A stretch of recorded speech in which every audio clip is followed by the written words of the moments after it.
আমি মালদ্বীপ থেকে শ্রীলঙ্কা যাচ্ছি। সমুদ্রের মধ্যে দ্বীপগুলো কি সুন্দর দেখা যাচ্ছে। পুরো মালদ্বীপ দেশটাই সমুদ্রের মধ্যে। এক দ্বীপ থেকে অন্য দ্বীপে স্পিডবোটের মাধ্যমে যাতায়াত করতে হয়। মাশাআল্লাহ, কি সুন্দর দৃশ্য।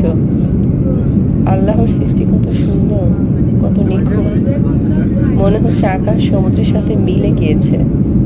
নিজের চোখে না দেখলে এই সৌন্দর্যের বর্ণনা মুখে বলে বোঝানো যাবে না।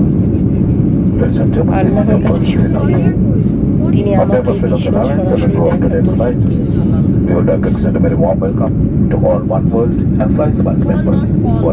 বিমানে উঠলেই আমার ভীষণ ভালো লাগে।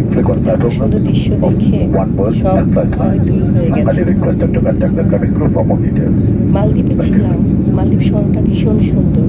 এখানকার পরিবেশ, মানুষ, সবার ব্যবহার খুবই ভালো।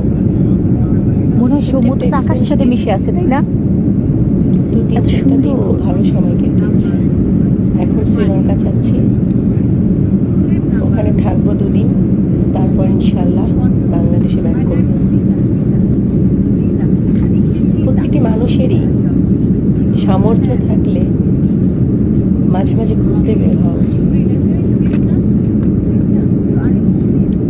এক দেশ থেকে অন্য দেশে ঘুরতে গেলে অনেক কিছু জানা যায়।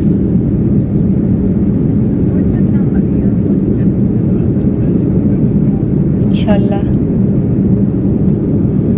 আল্লাহ তৌফিক দিলে আবারও কোনো দেশে যাব। সবাই ভালো থাকবেন, দোয়া করবেন।